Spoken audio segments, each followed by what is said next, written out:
Hello दोस्तों, welcome है आपका हमारे पाठशाला चैनल में। आज यहाँ पर हम डिस्कस करेंगे एक्सपोनेंट एंड पावर्स और ये हमारी पहली क्लास है। तो इस क्लास में इंट्रोडक्शन से स्टार्ट करेंगे और इसमें मैंने नोटिस किया है पूरे चैप्टर में, पूरे एक्सरसाइज में 13.1 से लेकर एंड तक मोस्टली 7 फार्मूलेज का यूज हुआ है। ठीक है, तो सबसे पहले हम जो प्रॉब्लम्स है जो इसमें हम सीखेंगे किन किन फार्मूलेज का यूज करना सीखेंगे। तो यहां से लेकर यहां तक ये 7 फार्मूलेज का यूज करना सीखेंगे। तो सबसे पहले हम आपको एक्सपोनेंट होता क्या है, इसकी मैथ में जरूरत क्यों पड़ी। आप लोग कहीं ना कहीं एक्सपोनेंट यूज करते हैं, हर जगह आप लोग यूज करते हैं। आप अगर देखेंगे अपने आसपास तो एक्सपोनेंट का यूज करते हुए मिल जाएंगे। तो अभी आपको हम मैथ का बताएंगे। सबसे पहले इस प्रकार से मान लो, इस प्रकार से कोई वैल्यू दी है, ठीक, इसको शॉर्ट फॉर्म में कैसा लिखा जाए। आप लोग तो एक्सपर्ट हैं वैसे भी शॉर्ट फॉर्म लिखने में। जैसे मैं एक कैरेक्टर का नाम देखता हूं, बताता हूं। जैसे एक चैनल है भाभी जी घर पर है, तो उसमें एक उनका कैरेक्टर है जो उनका नाम है विभूति नारायण मिश्रा। विभूति नारायण मिश्रा। आप में से कई सारे लोग सोच रहे होंगे कि सर ने यहाँ पे तो मैथ चालू किया और ये भाभी जी घर पर है, कहां से लिया है। जिन लोग देखते होंगे उसमें एक कैरेक्टर है भाभी जी घर पर है, उसमें कैरेक्टर है विभूति नारायण मिश्रा।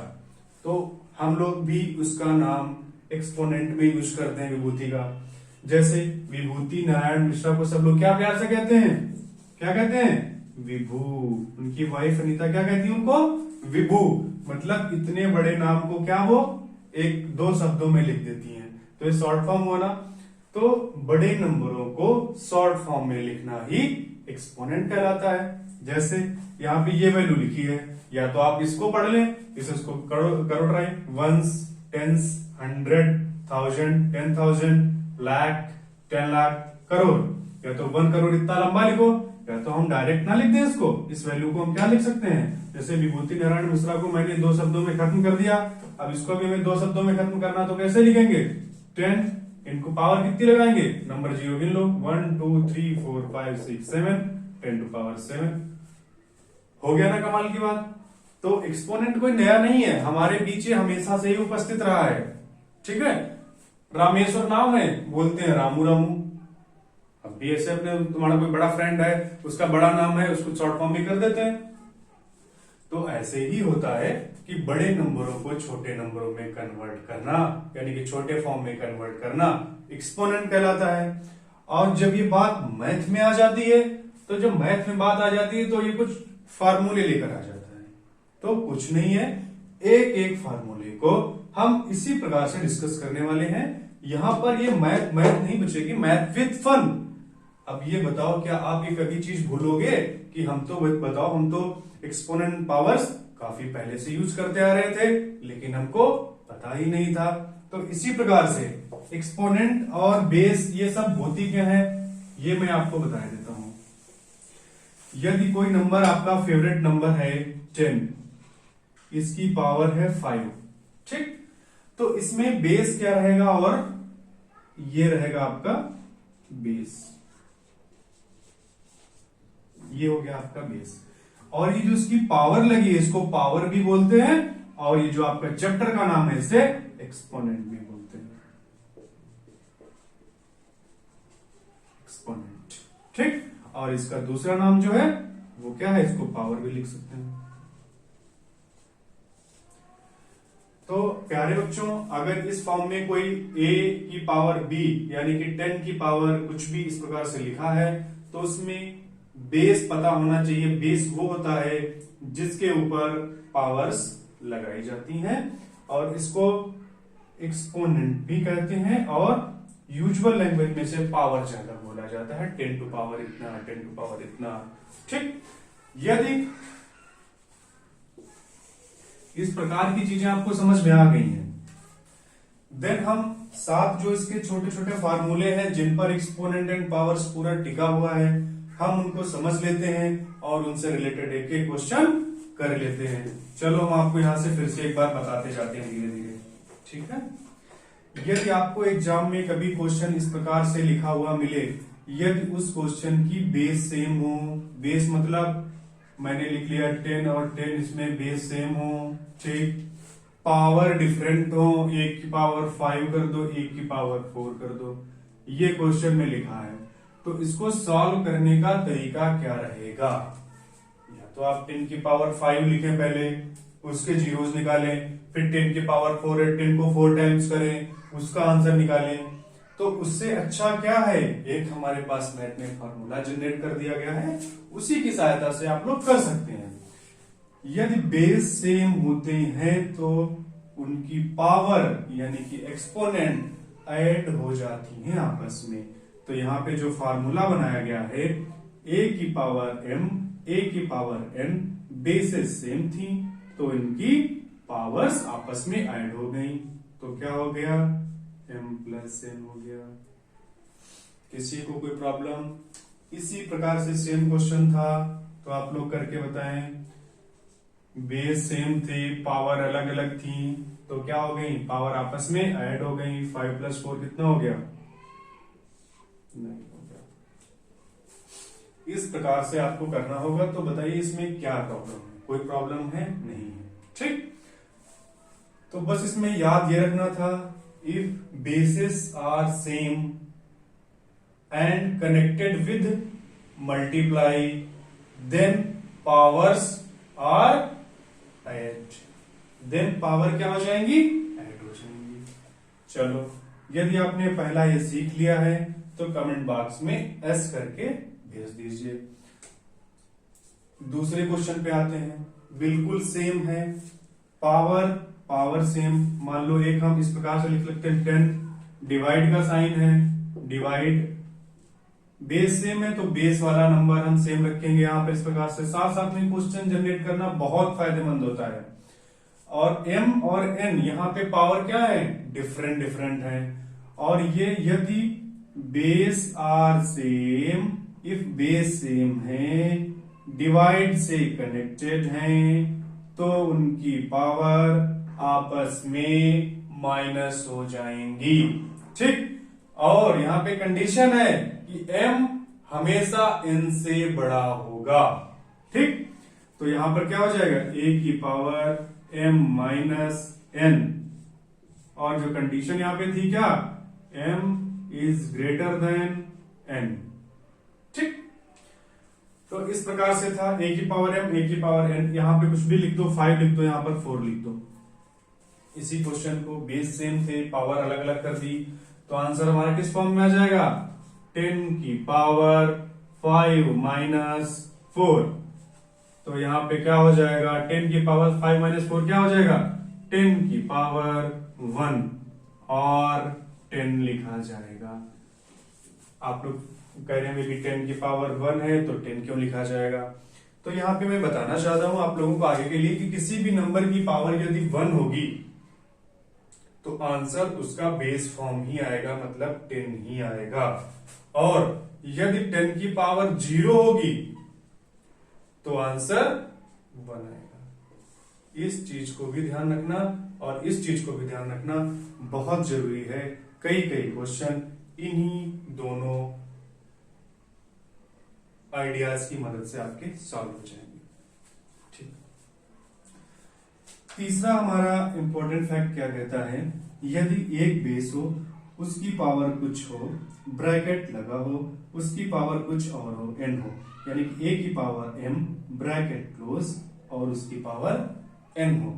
तो इस प्रकार से क्वेश्चनों में a की पावर ये जो होती है ना, ये मल्टीपल में हो जाती है। क्या हो जाती है, ये मल्टीपल में हो जाती है।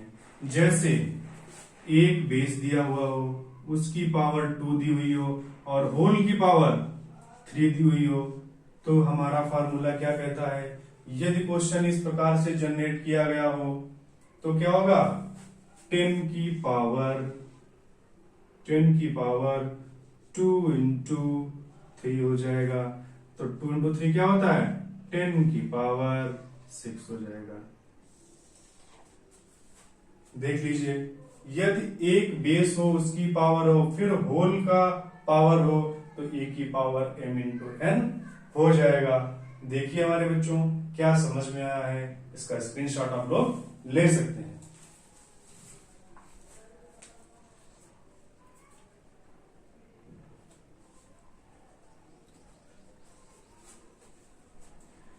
उम्मीद करता हूं कि आपको यहां तक समझ में आया होगा और हम बढ़ते हैं नेक्स्ट इंपॉर्टेंट फैक्ट, a की पावर m b की पावर m। यहां पर क्या है, बेसिस डिफरेंट है, यहां पर a है, यहां पर b है, लेकिन आप लोग ध्यान से देखिए इसमें सेम क्या है, पावर सेम है इसमें। यदि bases are different and powers are same connected with multiply, then our formula क्या जनरेट होगा, a इंटू बी। ए और बी अलग अलग है, ये मल्टीपल में हो जाएंगे और इनकी पावर क्या हो जाएगी, जो सेम है वही हो जाएगी। मतलब ये मल्टीपल से थे तो मल्टीपल में ही रहे, दोनों यहां पर सेम थे तो यहां पर एक चीज लिख ली गई, कोई प्रॉब्लम नहीं। ये फार्मूला इस फार्मूले का वाइस वर्सा है, बिकॉज यहां पर बेसिस आर सेम, यहां पर पार्ट्स आर सेम, यहां पर पार्ट्स आर डिफरेंट, यहां पर बेसिस आर डिफरेंट। ठीक है, कोई प्रॉब्लम। और इसी से रिलेटेड एक क्वेश्चन देख लेते हैं जिनके बेस डिफरेंट हो, 10 हो और 8 हो और उनकी पावर सेम हो, तो क्या हो जाएगा, 10 इंटू 8, 10 इंटू 8 इसकी पावर 2, मतलब 10 इंटू 8 80, 80 की पावर 2। बोलो कोई दिक्कत, हमारे हिसाब से कोई भी दिक्कत इसमें नहीं आनी चाहिए। देखिए अभी मैंने जो चीज वहां पे बताई थी और ये चीज आप फार्मूले से सीखेंगे, यदि किसी भी वेरिएंट का या किसी भी नंबर की पावर 0 होगी तो उसका आंसर 1 आएगा और कुछ इसमें सोचना ही नहीं है। ठीक, मान लो इस प्रकार से इसको थोड़ा सा हटा देते हैं। यदि 10 है, 10 की पावर 0 दी हुई है तो इसका आंसर आंख बंद करके आप 1 लगाएंगे। ठीक, यह आपके मल्टीपल चॉइस क्वेश्चन में बहुत पूछा जाता है।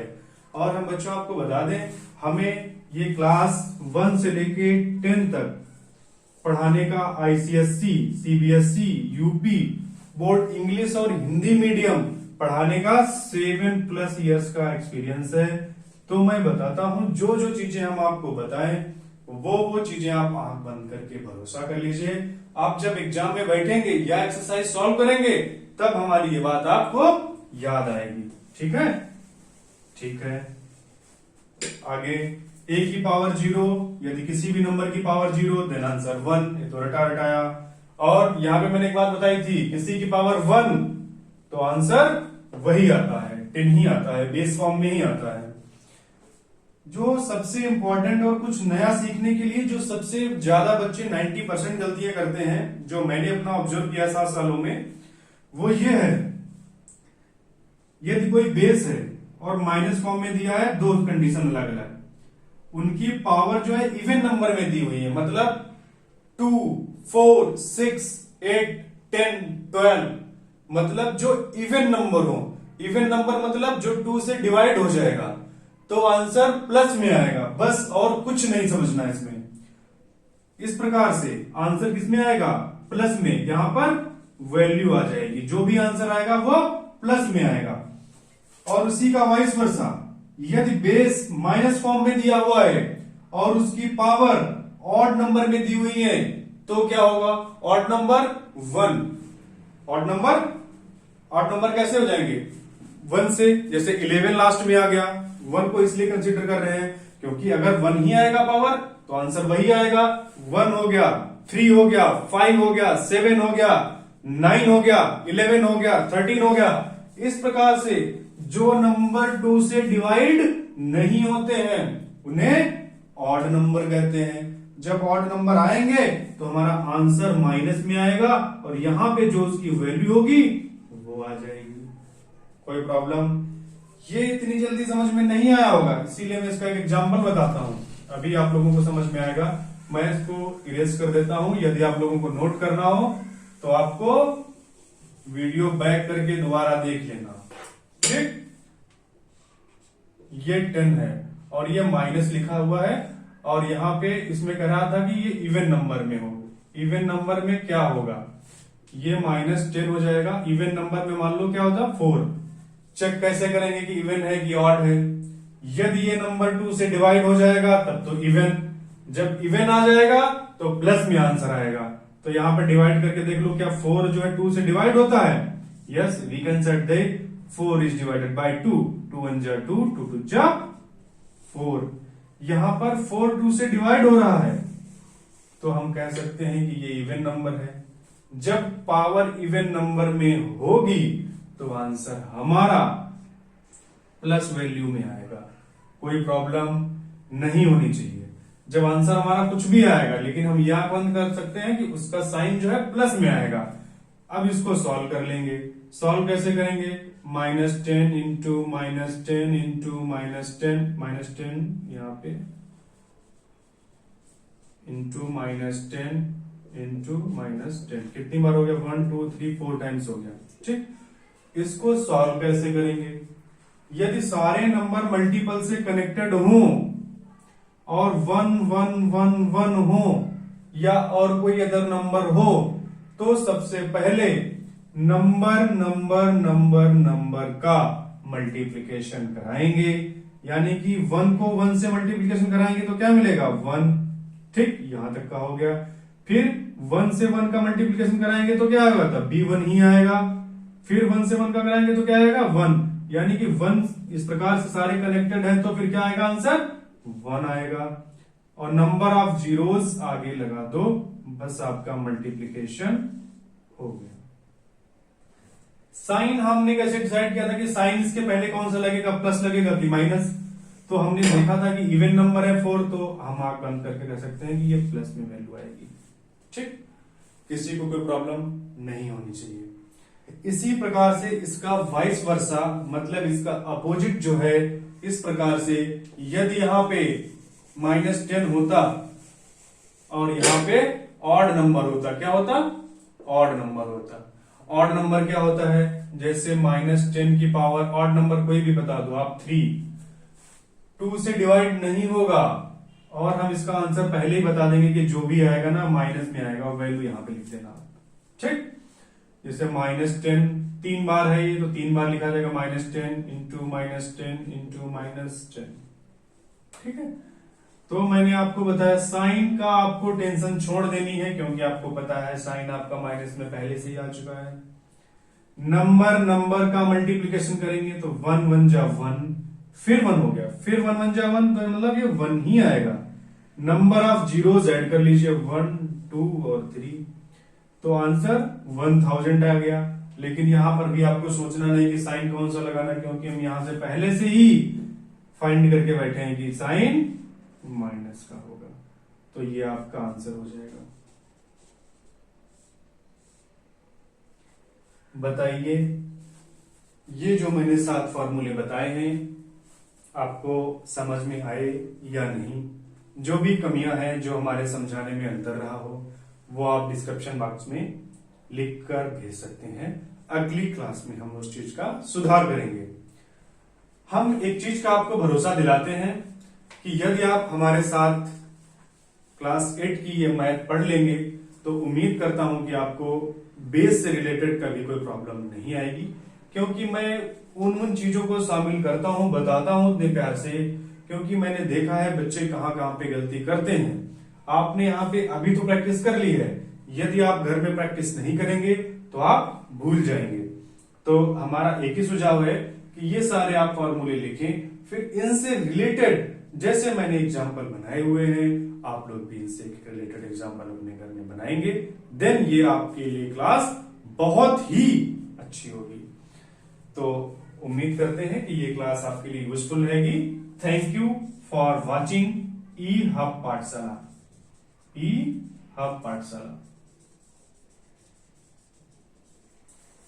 यदि आप हमारे साथ बने रहना चाहते हैं तो ई हब पाठशाला को सब्सक्राइब कर लें, क्योंकि सब्सक्राइब करने से होता यह है कि यदि हम जैसे ही नया वीडियो अपलोड करेंगे आपके लिए, उसका नोटिफिकेशन आप तक पहुंच जाएगा और आप उस पर्टिकुलर वीडियो को देख सकते हैं हमारे साथ। चलिए थैंक यू फॉर वॉचिंग।